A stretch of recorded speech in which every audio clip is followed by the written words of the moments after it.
বাবারে হযরত বেলাল রাদিয়াল্লাহু তাআলা ওপরে এত জুলুম এত অত্যাচার এত আঘাত যেন আপনার হয়, তবুও বেলাল যেন আমার নবীর কালেমা ছাড়ে না। বেলালের পিঠে যেমন চাবুকের আঘাত আসে, বেলাল উঁচা আওয়াজ দিয়ে যেন আমার নবীর কালেমা পড়ে। ওই পথ দিয়া হযরত আবু বকর সিদ্দিক রাদিয়াল্লাহু তাআলা আনহু যেন বাবা হেঁটে যায়। আবু বকর সিদ্দিক লক্ষ্য করে দেখে যেন একজন বান্দার প্রতি অত্যাচার হয়। গুটি গুটি পায়া আবু বকর যখন চলে হাঁটতে লাগলা, যাওয়ার পরে দেখছে যেন ওই বেলালের প্রতি জুলুম হয়। এবার আবু বকর লক্ষ্য করে দেখছে যখন হযরত বেলাল নবীর কালেমা আওয়াজ দিয়ে পড়তে আসে, তখন ওই সৈন্যরা যেন চাবুকের আঘাত করতে আসে। আবু বকর বেলালকে ডাক দিয়ে বলে, বেলাল আজকে তুমি নবীর কালেমাটা জোরে আওয়াজ দিয়ে পড়ো বলে আজকে তোমাকে চাবুকের আঘাত করতে আসে। বেলাল আজকে তুমি যে নবীর কালেমাটা আওয়াজ দিয়ে পড়ো, ওই কালেমাটা তো অন্তরে পড়া যায়, আস্তেও পড়া যায়। তুমি যদি আস্তে পড়ো বেলাল, তবে তোমাকে চাবুকের আঘাত করবে না। বেলাল বলে, আবু বকর শোনো গো, আজকে তারা চাবুকের আঘাত যখন করে, আমি নবীর কালেমাটা আওয়াজ দিয়ে পড়ে, যখনই নবীর কালেমাটা আওয়াজ দিয়ে পড়ে, ওই চাবুকের যে আঘাত, ওই চাবুকের যে ব্যথা বেদনা, আমি নবীর কালেমা পড়িলে আমি যেন বুঝতেও পারি না। জোরে বলা যাবে না সুবহানাল্লাহ। আমার মদিনায় নিবানি দয়ার নবীজি, আমার মদিনায় নিবানি নবী, আমার মদিনায় নিবানি, আর আমার মদিনায় নিবানি দয়ার নবীজি, আমার মদিনায় নিবানি। বাবাজি ভাইরা, আমার বেলাল রাদিয়াল্লাহু তাআলা আনহু যখন আবু বকরকে বলে, আবু বকর আজকে নবীর কালেমা যখন আমি পড়ে, আজকে আমার পিঠের উপরে চাবুকের আঘাত করে, গরম মরুভূমিতে আমাকে ফুটবলের ন্যায় গড়াইয়া নিয়ে বেড়ায়, এই যে ব্যথা বেদনা, আমার নবীর কালেমা পড়িলে আমার সমস্ত কিছু যেন দূর হয়ে যায়। বেলালের প্রতি জুলুম যেন আরো বেড়ে যায়। আবু বকর বলে, উমাইয়া শোনো রে, আজকে বেলালের প্রতি যে এইভাবে আঘাত করা হয়, এই আঘাতকে বন্ধ করা যাবে না। উমাইয়া বলল, আবু বকর শোনো, আজকে বেলালের প্রতি আঘাত করা বন্ধ হবে যদি কালেমা ছেড়ে দেয়, আর যদি কালেমা না ছাড়ে তার প্রতি জুলুম চলতেই থাকবে যতক্ষণ পর্যন্ত তার প্রাণ ও জান থাকবে। তবে আবু বকর আমি বেলালকে একটা শর্তে ছেড়ে দিতে পারে, তুমি যদি বেলালকে ক্রয় করে নাও। আবু বকর বলে, কত নিবা বলো? বলে, 1 পয়সার বিনিময়ে আমি বেলালকে তোমার কাছে বিক্রয় করে দেব। কেন না, বেলাল যেহেতু কালেমা পড়ে নিয়েছে, বেলাল আমার কোনো কাজের না। আমি বেলালকে বলেছিলাম, বেলাল রে তুমি নবীর কালেমা ছেড়ে দাও, তোমাকে গোলাম থেকে আজাদ করে দেব। বেলাল তুমি নবীর প্রতি মহব্বত ছেড়ে দাও, তোমাকে অট্টালিকা বাড়ি গাড়ি দেব। বেলাল শোনো রে, আজকে তুমি নবীর কালেমা ছেড়ে দাও, সুন্দর নারী দেব, সুন্দর বাড়ি দেব, সোনামণি মুক্তা হীরা দেব, আজকে শুধুমাত্র তুমি নবীর কালেমা ছেড়ে দাও। বেলাল বলেছিল, মাইয়া রে আজকে পৃথিবী যদি আমার নামে লিপিবদ্ধ করে দাও, আসমান যদি আমাকে দিয়ে দাও, আমি তবুও বেলাল নবীর কালেমা আমি ছাড়ব না। আরে নবীর নবীর প্রতি মহব্বত কতটা ছিল, নবীর কালেমার প্রতি মহব্বত কতটা ছিল। ওই বেলাল এত যন্ত্রণা এত কষ্ট, এত বেদনা, এত ব্যথা বেদনা সহ্য করার পরে বেলাল যেন কালেমা বাবা ছাড়ে না। আহা, ওই আবু বকর সিদ্দিক রাদিয়াল্লাহু তাআলা আনহু এক পয়সার বিনিময়ে আবু বকর যেন বেলালকে কিনে নিলেন। এই দেখেন, বাপ মায়ের নামে 400 টাকা দান করেছে, বাপ মায়ের জন্য দোয়া করতে বলেছে, ইনশাআল্লাহ দোয়া হবে। একটু ধৈর্য সহকারে বসা বাবারে। আজকে ওই বেলালকে আবু বকর যেন কিনে নিলে, আর কিনে নেওয়ার পরে বেলালকে বলল, বেলাল আজকে আমি যখন তোমাকে কিনে নিয়েছে আমি তোমার মনে, তবে বেলাল শোনো, আমি তোমাকে কিনে নিয়েছি ঠিকই, কিন্তু আমি আবু বকর আমি তোমাকে গোলাম করে রাখবো না, আমি তোমাকে আজাদ করে দিলাম। বেলাল বলে, আবু বকর আমি বেলাল ছোট্ট অবস্থায় আমার মা আমাকে উমাইয়ার কাছে বিক্রয় করে দিয়েছে, আমার বাড়ি নাই, ঘর নাই, আমার মা নাই, আমার বাপ নাই, আমার ভাই নাই, আমার বোন নাই, আমি কার কাছে যাব, কোথায় যাব, কার বাড়িতে থাকবো, কে আমাকে খেতে দেবে? অতএব আমার থাকার মতো কোনো জায়গা নাই। আবু বকর বলে, বেলাল তবে শোনো, আমার সঙ্গে তুমি চলো, আমার নবী মুস্তাফা সাল্লাল্লাহু তাআলা আলাইহি ওয়াসাল্লামের কাছে তোমাকে নিয়ে যাব। আমার হযরতে বেলাল রাদিয়াল্লাহু তাআলা আনহুকে আবু বকর সঙ্গে করে নিয়ে আমার নবীজির কাছে পৌঁছালে, আমার নবীজি যেমনই বাবা বেলালকে দেখেছে, অমনি যেন বেলালকে আমার নবীজি বুকের মধ্যে জড়ায়া ধরে নিয়েছে। আমার বেলাল নবীর বুকে যাইয়া অঝর নয়নে যেন কান্না করতে আরম্ভ করেছে। নবী আমার বলে, বেলাল রে তুমি এইভাবে কান্না করিও না, আমি নবী তোমাকে কথা দিলাম, আজকে যে অত্যাচার, যেই জুলুম তোমার উপরে হয়েছে, আগামীতে আর তোমার প্রতি কোন রকম জুলুম হবে না, তুমি বেলাল কান্না করিও না। বেলাল বলে, ইয়া রাসূলুল্লাহ, ইয়া হাবিবাল্লাহ, নবী গো আমার প্রতি জুলুম হয়েছে বলে আমি কাঁদি না, আমাকে চাবুকের আঘাত করেছে বলে আমি কাঁদি না, আজকে আমাকে গরম মরুভূমিতে ফুটবলের নাই গড়িয়েছে বলে আমি কাঁদি না, নবী গো আমি বেলাল ছোট্ট থেকে বড় হয়েছে, আমার কষায় আইঘা ছিল, ঠোঁটগুলো মোটা মোটা, আমি বড় কুৎসিত, দেখতে আমি অত ভালো না, চেহারা অত ভালো না, আমি ছোট থেকে বড় হয়েছে, একটা মানুষ আমাকে বুকে নেওয়া তো দূরের কথা, আমার সঙ্গে কথা পর্যন্ত বলতো না। ইয়া রাসূলুল্লাহ, আপনি যখন আমাকে বুকের মধ্যে জড়ায় নিয়েছেন, আজকে আমি আনন্দের কান্না আমি কাঁদি। ইয়া রাসূলুল্লাহ, আজকে আমি আনন্দে কান্না করতে আসে, কোনো ব্যথায় কোনো ব্যথায় ব্যথিত হইয়া না। ইয়া রাসূলুল্লাহ, আমি যেমন আপনার প্রতি মহব্বত নিয়ে কালেমা পড়েছে, নবী গো আপনি আমাকে অনেক ভালোবাসা।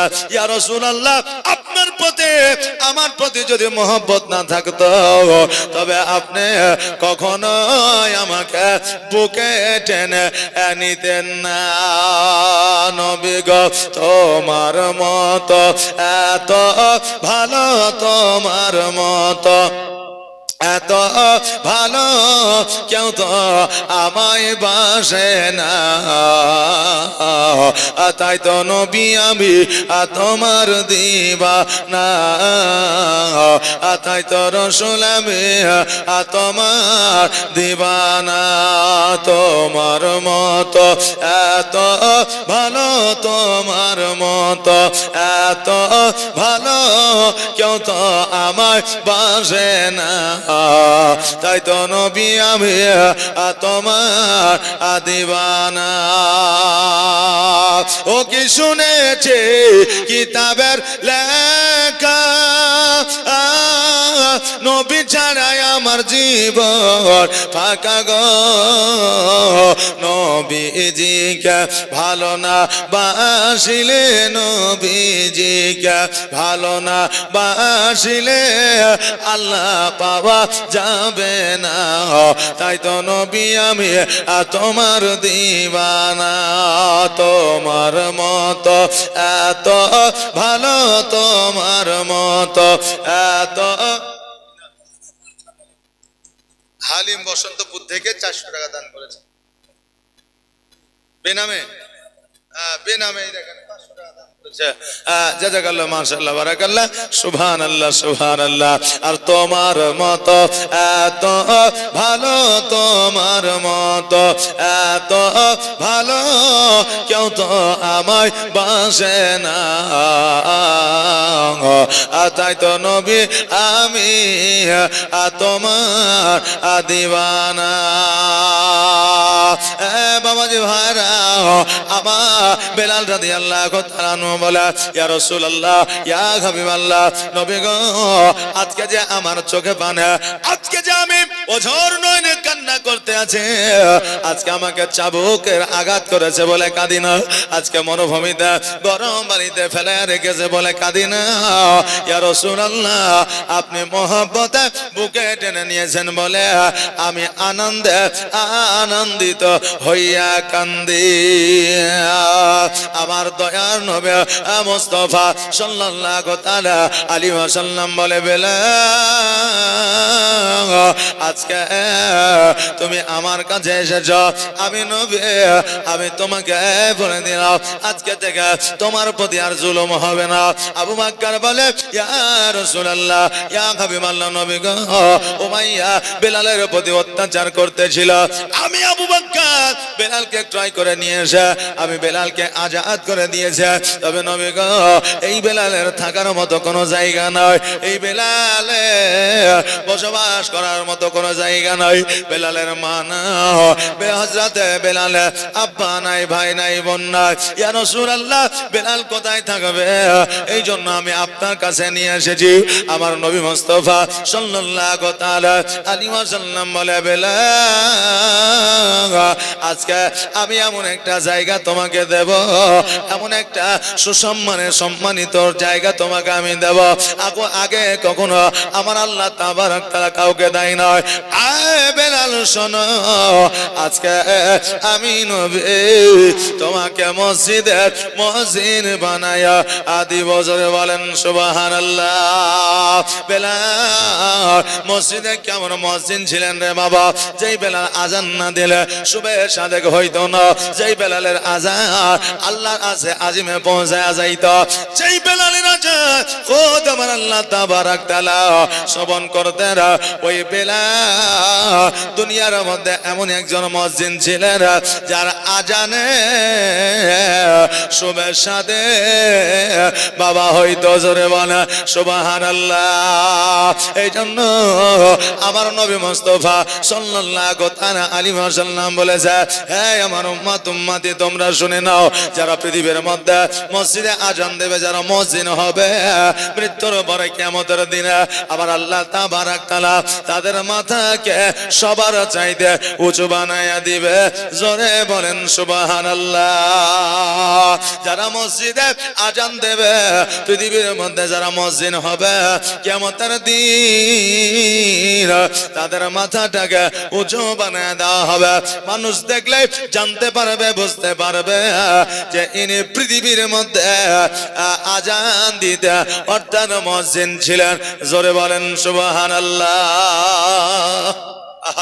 আজকে মসজিদে যারা আযান দেবে মুয়াজ্জিন যারা হবে তাদের মাথাটাকে কিয়ামতের দিন আল্লাহ তাবারক তাআলা উঁচু বানিয়ে দেবে বাবজি ভাইরা আজকে আপনি সম্মান দেন আর না দেন আপনি ইজ্জত করেন আর না করেন আল্লাহ তাবারক তাআলা সেই দিন তার মান ও সম্মান ইজ্জতকে বাড়িয়ে দিবে জোরে বলেন সুবহানাল্লাহ এখন তো মানুষ বুঝলেন এমন ভাবে চলাফেরা করে একে অপরের প্রতি এমন বুঝলেন কথাবার্তা বলবে আফজাল আবু সাইদ 100 টাকা দান করেছে। তো বাবা আল্লাহ তাবারাক তাআলার বান্দা আমরা জগতে এখন মানুষ এত চালাক হয়েছে বুঝলে, যে একে অপরের প্রতি এমন ভাবে কথাবার্তা বলবে বা বলছে যে আপনি নিজেও কনফিউজ হয়ে যাচ্ছেন যে আসলে আমার প্রশংসা করলে না আমার বদনাম করলে, আসলে আমাকে সঠিক ভাবে আপ্যায়ন করলো না সঠিকভাবে আপ্যায়ন করলো না, আপনি নিজেও কনফিউজ হয়ে যাচ্ছেন যে আসলে কি হইল। কারণ একজন জামাই বুঝলেন শ্বশুর বাড়িতে গেছে, আর শ্বশুর বাড়িতে যাওয়ার পরে আপনার শাশুড়ির সঙ্গে শ্বশুরের সঙ্গে সাক্ষাৎ করে বাড়ি চলে যাবে। এখন শ্বশুর বাড়িতে বলছে তাহলে আমি বাড়ি চলে গেলাম, এখন শাশুড়ি বলছে যে বাড়ি গেলে হবে, যখন এসেছো তখন দুটো খেয়ে যাও। এমন কোন শাশুড়ি আছে যে জামাইকে না খেয়ে বাড়ি পাঠাবে? জি, যাদের শাশুড়ি নাই সাথে আলাদা ব্যাপার, কিন্তু শাশুড়ি থাকলে চাই যে জামাইকে খাইয়ে বাড়ি পাঠাবো, নাকি বলে? তখন বলছে খাওয়া দাওয়া করে বাড়িতে যাবা, এসেছো যখন তখন খেয়ে যাবা। এখন জামাই বলছে না খাওয়া দাওয়া করবো না, আমাকে বাড়িতে যেতে হবে। বলে খাবা তারপরে যাওয়া, মানে খাওয়া দাওয়া করে তারপরে যাওয়া। এখন যখন মানছেই না তো বলে ঠিক আছে তাইলে আমি খাওয়া দাওয়া করে যাব, একটু তাড়াতাড়ি করবেন। এবার রান্না বান্না করেছে, জামাইকে খেতে দিয়েছে, এখন দেখছে সবজিও আছে তার সঙ্গে গোস্তও আছে। তো এখন জামাই বলছে মা গোস্ত রান্না করা কি দরকার ছিল এত তাড়াতাড়ির মধ্যে, একটু সবজি করলেই তো সবজি দিয়ে খেয়ে বাড়ি চলে যেতাম। তো এখন শাশুড়ি বলছে বেটা আমার বাড়িতে প্রায় 14 থেকে 15টা মুরগি আছে, তো একটা কাটলাম তো কি হলো, জানবো শিয়াল কুকুরে খাইয়ে নিয়েছে। 14-15টা মুরগি আছে, তো একটা কাটলাম তো কি হলো, জানবো শিয়াল কুকুরে খেয়ে নিয়েছে। এখন জামাই কনফিউজ হয়েছে যে আসলে আমার নাম করলে না আমাকে শিয়াল কুকুর বানাইলে। কথা বললেন না? যে তো পৃথিবীর মধ্যে মানুষ এত চালাকি নিয়ে চলছে বুঝলেন, আর যত চালাকি তত মানুষের ক্ষয়, তাই না? আগের মানুষ বুদ্ধিবিদ্যা কম খাটিয়েছে, 15-16 বছর বয়স হয়ে গিয়েছে, তবুও কি বলবো নারী পুরুষ একই সঙ্গে খেলাধুলা করেছে, ছেলে মেয়েরা একই সঙ্গে খেলাধুলা করেছে। তারা বুঝতেও পারেনি যে বেস্টি কাকে বলে, গার্লফ্রেন্ড কাকে বলে, বয়ফ্রেন্ড কাকে বলে। হ্যাঁ, এরা জানতেই পারেনি। আর এখন 6 বছর বয়স হয়ে গেলে বলছে আমার বেস্টি, বেস্টি মানে কেউ কাছের বন্ধু। হ্যাঁ, যখন 12 বছর বয়স হয়েছে বলছে আমার গার্লফ্রেন্ড, ও বলছে আমার বয়ফ্রেন্ড। হ্যাঁ, এই যে বুঝে নিয়েছে, এই জন্য এখন মানুষের হায়াতও কমে গেছে। মানে প্রত্যেকটা জিনিসের তো একটা ক্ষয় আছে। আপনি যে ব্রেন খাটাচ্ছেন তা আপনার ব্রেনের ক্ষয় হচ্ছে, যে কোনো মুহূর্তে স্ট্রোক হয়ে যাচ্ছে। আপনি যেভাবে খাবার খাচ্ছেন সে খাবার থেকে আপনার শরীরে এমন একটা জিনিস তৈরি হয়ে যাচ্ছে, যে কোনো মুহূর্তে আপনার হার্ট ব্লক হয়ে যাচ্ছে। হ্যাঁ, এইভাবে মানুষ অল্প সময়ে ইন্তেকাল করছে। আরে মওত আল্লাহ যখন যার লিখেছে তখন তো হবেই, তার সাথে সাথে কর্মেরও কিছু ব্যাপার আছে, নাকি বলে? এখন আপনার মওত হয়তো 2 মাস পরে আল্লাহ লিখেছে, আর এখন এই যে দেখি আমার তো মওত এখন নাই, মৌলবি বলেছে তো কারেন্টে হাত দিয়ে দেখি ছাড়বে। হ্যাঁ, লরির সামনে যে বলেন আমার মরণ নাই, আয় চলে লরি এখন যদি ঝাড়িয়ে দেয় আপনি বাঁচবেন? যে এখন যদি দড়িতে আপনি ঝুলে যান, কেউ যদি আপনাকে ধরতে না যায়, আপনি বাঁচবেন? বাঁচবেন না। তো নিজের কর্মের কাছে কিছু আছে। আল্লাহ হায়াত যাকে যতদিন দিয়েছে সে ততদিনই থাকবে, রুজি যাকে যতটা মেপে দিয়েছে সে ততটাই রুজি পাবে, আল্লাহ যাকে যতটা সম্মান দিয়েছে সে ততটাই সম্মান পাবে, তার বেশিও পাবে না, তার কমও পাবে না। এই জন্য বাবা মানুষকে মানুষ হইয়া ভালোবাসতে শিখেন, মানুষকে মানুষ হইয়া ভালোবাসতে শিখেন।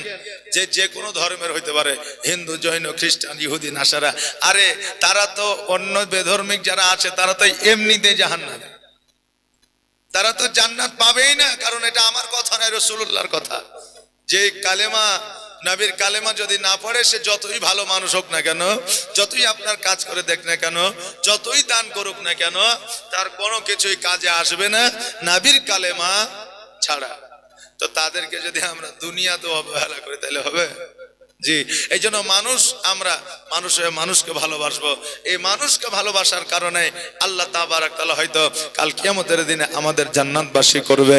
বেরাদার, আল্লাহ তাবারাক তাআলা রাসূল সাল্লাল্লাহু তাআলা আলাইহি ওয়াসাল্লাম এই মানুষের উপরে যদি বরদোয়া করতেন, এই মানুষকে যদি খারাপ ভাবে দেখতেন, এই মানুষের প্রতি যদি আমার রাসূলুল্লাহ যদি অন্যরকম একটু নজর দিতেন, তাহলে দুনিয়া কিন্তু এতদিন পর্যন্ত চলতো না। যখন আমার নবীজি তাইফ ইসলামের প্রচার করতে গেলেন, কাফেরেরা ছোট বাচ্চাদের দিয়ে পাথরের আঘাত করালেন, আর আমার নবীজির পুরো শরীরটা রক্তাক্ত হয়ে গেল, জামাগুলো জুতোগুলো রক্তে আপনার ভিজে গেল।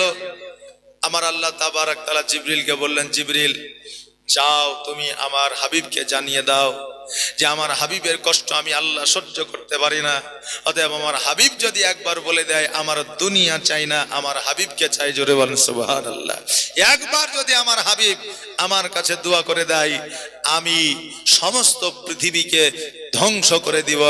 আমার জিবরিল আমিন যখন রাসূলে পাক সাল্লাল্লাহু তাআলা আলাইহি ওয়াসাল্লামকে যখন জিজ্ঞাসা করলেন, ইয়া রাসূলুল্লাহ, আমার আল্লাহ তাবারক তাআলা পয়গম পাঠিয়েছে, আপনি একবার ঘোষণা করে দেন, আপনি একবার দোয়া করে দেন, আল্লাহ তাবারক তাআলা দুনিয়া রাখবে না।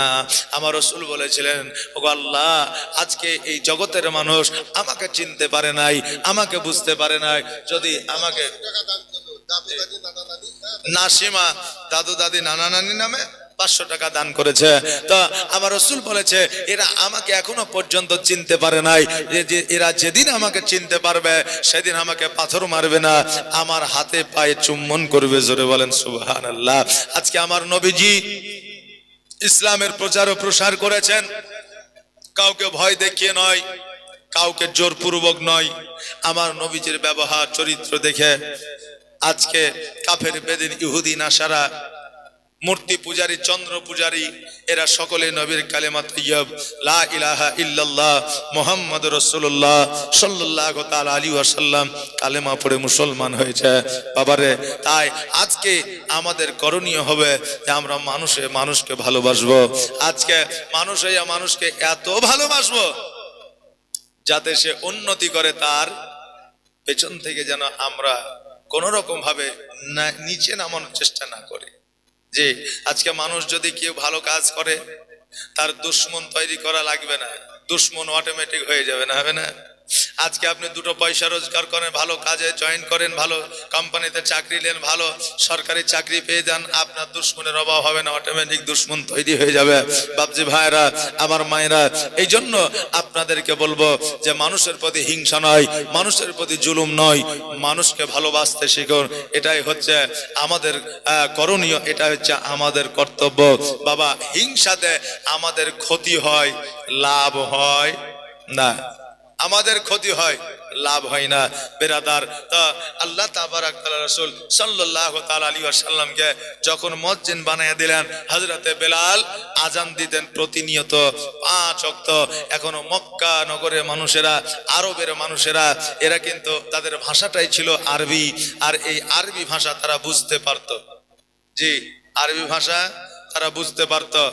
আর এই বেলালের জিহ্বাটাকে আপনার পুড়িয়ে দেওয়া হয়েছিল, মানে জিভের মধ্যে গরম শিককে আপনার ঢুকিয়ে দেওয়া হয়েছিল। এই জন্য বেলালের শব্দটা, বাক্যটা তোতলা হয়ে গিয়েছিল, আজানের শব্দটা একটু অন্যরকম ভাবে উচ্চারণ হয়ে যেত। এই জন্য আরবের মানুষেরা ভুল ধরেছিল যে বেলালের আজান সঠিক হয় না। এই বেলালের আজান যখন সঠিক হয় না, ওমরে ফারুক রাদিয়াল্লাহু তাআলা আনহুকে লক্ষ্য করে বললেন যে এদের নবী যেমন, এদের মসজিদের মসজিদে তেমন। হযরতে ওমরে ফারুক রাদিয়াল্লাহু তাআলা আনহু সঙ্গে সঙ্গে তলোয়ারখানা বের করলেন যে আজকে যারা আমার নবীর সামনে এরকম গুস্তাই করে তাদের ধর থেকে মাথাটা আলাদা করে দিব। এবার যখন তলোয়ারটা বার করলেন, আবার মনে পড়ে গেল, স্মরণে এসে গেল যে আজকে যদি এর ধর থেকে মাথাটা আলাদা করে দিই আর আমার নবী মুস্তাফা সাল্লাল্লাহু আলাইহি ওয়াসাল্লামের কাছে গিয়ে বলবো, আমার নবী যদি এতে নারাজ হয়ে যায় তাহলে আমার আল্লাহ নারাজ হয়ে যাবে, আমি জবাব দিতে পারবো না। এই জন্য হযরত ওমরে ফারুক আবার তলোয়ারটা ঢুকিয়ে নিয়ে নবীজির কাছে গিয়ে বললেন, ইয়া রাসূলুল্লাহ, ইয়া হাবিবাল্লাহ, নবী গো, আপনি একবার অর্ডার দিয়ে দেন, আপনি একবার আদেশ দিয়ে দেন যে আমি ওই যারা আপনার সামনে গুস্তাই করেছে, তারা বলেছে মুয়াজ্জিন যেমন, ইমামত তেমন, নবীও তেমন, এই জন্য আপনি একবার অর্ডার দিয়ে দেন, তাদের ধরটাকে আলাদা করে দেব, গর্দানটাকে কেটে দিব। আমার নবী বললেন, না, তারা যখন বলেছে বেলালের শব্দটা সঠিক নয়, তখন বেলালকে আমি বাদ দিয়ে এর পরিবর্তে হযরতে ওসমান গনিকে আজানের দায়িত্বটা দিয়ে দিব। জোরে বলেন সুবহানাল্লাহ। সন্ধ্যাবেলায় মাগরিবের আজান দিয়েছে, মাগরিবের আজান দেওয়ার পরে হযরত বেলাল এশার আজান দিয়েছে। এবার আমার নবীজি ডাক দিয়ে বলে, বেলাল আগামী কাল ফজরের নামাজ থেকে ফজরের আজান তুমি দেবে না। এই জন্য দেবে না, আজকে আরবের মানুষেরা তোমাকে তোমার আজান নাকি তোমার শব্দটা নাকি সঠিক হয় না, আজকে থেকে আজান দেবে হযরত ওসমান গনি। আহারে হযরত বেলাল রাদিয়াল্লাহু তাআলা আনহু বলে, ঠিক আছে ইয়া রাসূলুল্লাহ ইয়া হাবিবাল্লাহ, আমি আর আজান দেব না। এবার আমার নবী যে নিজের বাসভবনে গেলেন, সকল সাহাবীরা বাসভবনে গেলেন, নিজের ঘরে ঘরে গেলেন। এইদিকে রাত্রি যেন আপনার পার হয় না, সবাই ঘুমন্ত অবস্থায় ঘুম থেকে উঠে তাহাজ্জুদের নামাজ পড়বে। কিন্তু তাহাজ্জুদের নামাজ পড়ার পরে ফজরের ওয়াক্ত চলে আসে, কিন্তু ফজরের ওয়াক্ত যেন আসে না। হযরত আলী রাদিয়াল্লাহু তাআলা আনহু আমার নবীর কাছে এসে বলে, ইয়া রাসূলুল্লাহ, রাত্রি মধ্যরাত্রি হয়ে থেকে গেছে, শুভের সাথে কেন আসে না? নবী আমার বলে, আলী শোনো, যাও যাও বাড়ির দিকে যাও, আল্লাহ যখন রাত্রি দিয়েছে নিশ্চয় আল্লাহ সকাল দিবে, দিন দেবে। এবার বেলা হযরত আলী যেন বাড়িতে আসলে, কিছুক্ষণ পরে আবু বকর গেল, আবু বকরকে বলে, আবু বকর যাও যাও বাড়ির দিকে যাও, আল্লাহ যখন রাত দিয়েছে সকাল দেবে। উমর ফারুক আসলো, আমার নবী বললেন, উমর যাও যাও বাড়ির দিকে যাও, আল্লাহ যখন রাত দিয়েছে নিশ্চয়ই সকাল দেবে। আমার আল্লাহ বলে, জিবরিল আর দেরি নয়, দেরি নয়, জলদি করে পৃথিবীতে চলে যাও আর আমার নবীকে খবরটা দিয়ে দাও যে হযরত বেলালকে যতক্ষণ পর্যন্ত আজান দেওয়ার জন্য নিযুক্ত করা না হবে ততক্ষণ পর্যন্ত আমার আল্লাহ শুভে সাদেক করবে না। জোরে বলেন সুবহানাল্লাহ। বাবাজি ভাইরা, হযরত জিবরিল আমিন যখন খবরটা পৌঁছে দিল, এই খবরটা শোনার পরে আমার নবী বলে, জিবরিল শোনো, বেলাল যেভাবে আজান দেয় ওসমান গনি সেইভাবে আজান দেবে। ওসমান গনির যেমন আওয়াজ আমার বেলালেরও তেমন আওয়াজ, তবে বেলালের আজানে শুভে সাদেক হবে, ওসমানের আজানে কেন শুভে সাদেক হবে না? জিবরিল বলে, ইয়া রাসূলুল্লাহ, আপনি যদি দেখতে চান আমার সঙ্গে একবার চলে। আমার হযরত জিবরিল নবীজিকে যেন মসজিদে নিয়ে গেল, যাওয়ার পরে দেখছে যেন বেলাল অঝার নয়নে কেন্দে কেন্দে সারা মসজিদ যেন ভিজায়া দিয়েছে। সঙ্গে সঙ্গে আমার নবী যে বেলালকে ডাক দিয়া বলে, বেলাল তুমি এইভাবে কান্না করে সারা রাত কেন মসজিদ ভিজা দিয়েছ? বেলাল বলে, ইয়া রাসূলুল্লাহ, যখন থেকে আপনি বলেছেন যে আজান আমি দিতে পারবো না, নবী গো খোদার কসম করে বলে আমার আজান দিতে পারবো না বলে আমার মনে কোনো দুঃখ নাই, ব্যথা নাই, বেদনা নাই, তবে ইয়া রাসূলুল্লাহ আগামী কাল থেকে আমি আজান দিতে পারবো না। আর আজান দিতে যদি না পারি আপনাকে আঙুল দিয়ে দেখাতে পারবো না, আপনার পেছনে দাঁড়ায় একামত দিতে পারবো না। ইয়া রাসূলুল্লাহ, এই জন্য আমি বেলাল অতি অঝর নয়নে কান্দি। নবী আমার বলে, বেলাল রে, আজকে তুমি সারা রাত কেঁদেছ বলে আজকে তোমার চোখের পানি আমার আল্লাহ কবুল করেছে, এই জন্য পায়গাম পাঠিয়ে দিয়েছে। আজকে বেলালকে যতক্ষণ পর্যন্ত আজান দিতে যুক্ত করা না হবে ততক্ষণ পর্যন্ত শুভে সাদেক হবে না। বেলাল শোনো, আজকে তোমাকে বলে দিয়ে যায়, আজকে তুমি পুনরায় আজান দিতে পাবে, তুমি আর কান্না করিও না। আজানের প্রতি কত মহব্বত ছিল দেখায় যে আজান দিতে পাবে না বলে কান্না করেছে। আর আজকে বেরাদার অনেক মসজিদে আছে যে আজান দেওয়ার মতো লোকই খুঁজে পাওয়া যায় না, নাকি বলেন? যে আজান দেওয়ার মতো লোক আপনার খুঁজে পাওয়া যায় না। বাবজি ভাইরা, আজান দিলে অশেষ সওয়াব আছে, অশেষ নেকি আছে। ইমামতি করতে গেলে দায়িত্ব নিতে হয়, কিন্তু মসজিদ আপনার আজান দিলে কোনো দায়িত্ব নিতে হয় না। এই জন্য আজান দেওয়ার সুযোগ যদি আপনি পান তবে আপনি আজান দেওয়ার জন্য রাজি হয়ে যান, কারণ এই মসজিদের মাথাটাকে আমার আল্লাহ তাবারাক তাআলা কিয়ামতের দিন উঁচু বানিয়ে দিবে, আর আপনার শান ও মানকে আমার আল্লাহ তাবারক তাআলা বাড়িয়ে দেবে। সুবহানাল্লাহ সুবহানাল্লাহ, জাযাকাল্লাহ, মাশাআল্লাহ। বিরাদার, আমাদের ওয়াজ অনেকক্ষণ থেকে চলছে। আজকে আমাদের মুর্শিদাবাদের খ্যাতি সম্পন্ন বড় বড় আলেমে দ্বীন মুফতি সাহেবরা আপনাদের কাছে বক্তব্য রেখে গিয়েছেন। মুফতি আলী হোসেন সাহেব, উনি আজকের এই এখনকার জেনারেশনে আজকে ওনার মতো একজন যোগ্যতম একজন মুফতি, একজন আলিম আমাদের এই এরিয়াতে নাই। জি, আর আরেকজন মুফতি সাহেব, মুফতি নাইমুদ্দিন রেজভী সাহেব, ইনাকে তো আপনারা চেনেন, জানেন, বুঝেন যে ইনি একটা সময়ে আপনার ওয়াহাবিদের আপনার একটা সময়ে উনি এত আপনার সুন্নিয়াতের প্রচার করেছেন, এত আপনার সুন্নিয়াতের খিদমত করেছেন, এখনো করে চলেছেন। আপনারা দেখলেন যে ওনার এখন বয়স হয়েছে, তবুও কিন্তু এখনো পর্যন্ত কেউ যদি আলা হাজরাতের বিরুদ্ধে, কেউ যদি তাজুস শরিয়ার বিরুদ্ধে, কেউ যদি নবীর প্রতি গুস্তাখি করে, তো ওনার মস্তিষ্ক এখনো পর্যন্ত ঠিক থাকে না। আল্লাহ তাবারক তাআলা যেন ওনার হায়াতকে দারাজ করেন, সকলে বলেন আমিন সুম্মা আমিন। জাযাকাল্লাহ, মাশাআল্লাহ, বারাকাল্লাহ। পরিস্থিতি অনেকেই বুঝতে পারছেন, আমিও বুঝতে পারছি বাবা। শেষ মুহূর্ত, শেষের বেলায় এই মানে এইভাবে পরিস্থিতি নিয়ে ওয়াজ বাবা হয় না। তবুও আমি যখন এসেছি সময়টা আপনাদেরকে 1 ঘন্টা মতো দিলাম। আল্লাহ তাবারক তাআলা সকলকে সুস্থ রাখুক, ভালো রাখুক, সকলের হায়াতকে যেন দারাজ করে দেয়। আমারও কষ্ট করা হচ্ছে, আপনাদেরও কষ্ট করা হচ্ছে। শেষের বেলায় 2-3 জন বসে থাকে। এক মৌলভী সাহেব বুঝলেন খুব ওয়াজ চালিয়ে যাচ্ছে। তো 2-3 জন, তো 2-3 জন বুঝলেন এই দেখেন বসে আছে। তো এখন দেখছে এরা ওয়াজ মোটামুটি ভালোই বুঝতে পারছে। ওয়াজের শেষের বেলায় জিজ্ঞাসা করছে, ভাই কেউ শুনুক আর না শুনুক, আপনারা তো শুনেছেন। তো বলছে কি শুনেছি যে? তো বলে আমি ওয়াজ করছিলাম, আপনারা শুনেননি? তো বলছে না, আমরা ওয়াজটা শুনিনি। আমরা চিন্তা করছি যে আপনি কখন ছাড়বেন আর আমরা যাব। তো বলছে যে ছেড়বো আর যাবো মানে? তো বলছে একজন হয়েছে মাইক বালা, একজন হয়েছে প্যান্ডেল বালা। এই দেখছে যে আমি ছাড়লে প্যান্ডেল গুটাবো, আর ই দেখছে যে ছাড়লে মাইক আমি গুটাবো। বেরাদার, তো শেষের বেলায় পরিস্থিতি ওই রকমই হয়। যে যতই বলেন যে বলেন পরিস্থিতি কেমন হয়, আমি বক্তা, তাই আমারই তো বুঝলেন যে একবারে কেমন পরিস্থিতি হয়ে গেছে। যাই হোক বাবা, একবার মহব্বতে দরুদ শরীফ পড়ে, আল্লাহুম্মা সাল্লি মাওলানা মুহাম্মদ ওয়া আলা আলিহি সাইয়্যিদিনা মাওলানা মুহাম্মদ।